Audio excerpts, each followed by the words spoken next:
कहानी ये दाग अच्छे हैं। Hello hello doctor Sinha, it's too emergency. आप जल्दी से आ जाइए, आपकी पेशेंट सीरियस हो गई है।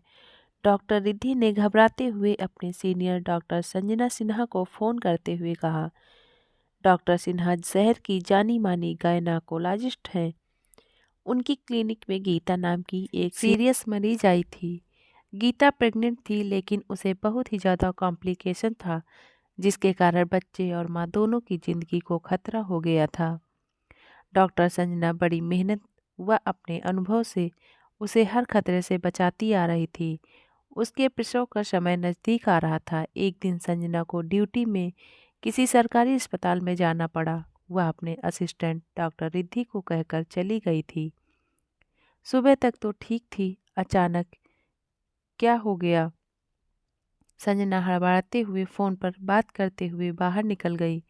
उसने कहा, रिद्धि, पेशेंट पर नज़र रखना, मेरी मेहनत बेकार नहीं होनी चाहिए। मैं बस पहुंच ही रही हूँ। वह जल्दी से गाड़ी की ड्राइविंग सीट पर बैठ गई। बदकिस्मती से आज उसका ड्राइवर भी नहीं था। उसे खुद ही ड्राइव करके शांति निकेतन अपने क्लिनिक जाना था। संजना गाड़ी चलाने लगी। वैसे तो गाड़ी चलाना उसका काफ़ी पुराना शौक था, लेकिन पिछले कई सालों से वह ड्राइवर के भरोसे ही रहा करती थी। आज ड्राइवर छुट्टी पर था। उसे खुद गाड़ी चलाकर ही अपने क्लिनिक पहुंचना था। जैसे संजना ने गाड़ी को बैक कर गाड़ी को सीधा कर मेन रोड पर लेकर आई, उसके पीछे खड़ी गाड़ी उसकी गाड़ी से हल्की सी टच हो गई। वह गाड़ी से उतरकर पीछे वाले खड़े गाड़ी के पास पहुंची। उसने देखा उसकी गाड़ी से हल्का डेंट उसकी गाड़ी में लग गया है। उसने उस आदमी से जाकर माफ़ी मांगते हुए कहा, आपकी गाड़ी को थोड़ा सा स्क्रैच लग गया है। जो भी आपका खर्चा आएगा मैं आपको पेमेंट कर दूंगी। आप मुझे अपना नंबर दे दीजिए।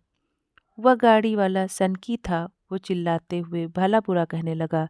संजना ने उसे समझाने की कोशिश की, मैं भाग नहीं रही हूँ, मुझे जल्दी कहीं पहुँचना है।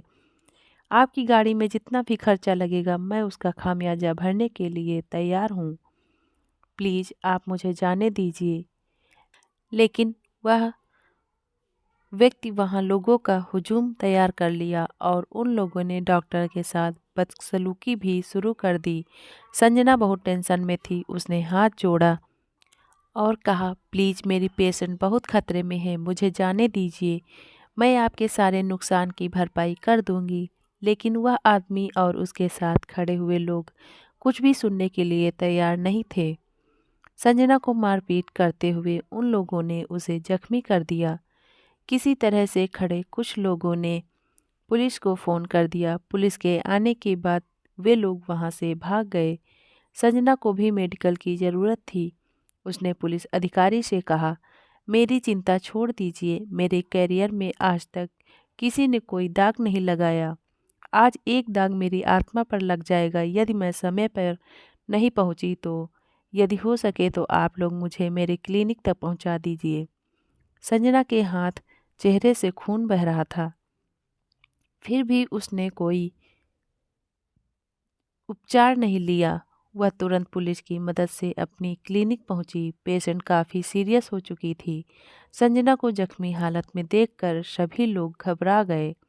वह फर्स्ट एड लेकर डिलीवरी रूम में घुस गई।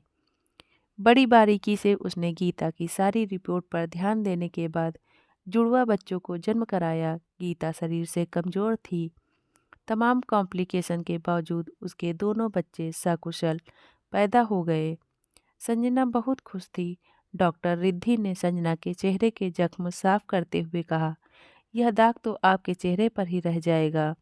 डॉक्टर संजना मुस्कुराते हुए बोली, कोई बात नहीं रिद्धि, अगर दाग चेहरे पर लग गया तो कोई हर्ज नहीं, लेकिन मेरी आत्मा पर नहीं लगना चाहिए था। वैसे भी हम अपने अंदर के इंसानियत को खोते जा रहे हैं, तो कुछ दाग तो हमारे ऊपर जिंदगी भर ही रहेंगे। हम उनसे कैसे बरी हो सकते हैं? पुलिस ने उन बदमाशों के खिलाफ रिपोर्ट लिखा और तहकीकात शुरू कर दी थी। उन्होंने संजना को आश्वासन दिया, हम जल्द ही अपराधियों को पकड़कर सजा दिलाएंगे। संजना उन्हें धन्यवाद देकर अपने काम पर लग गई।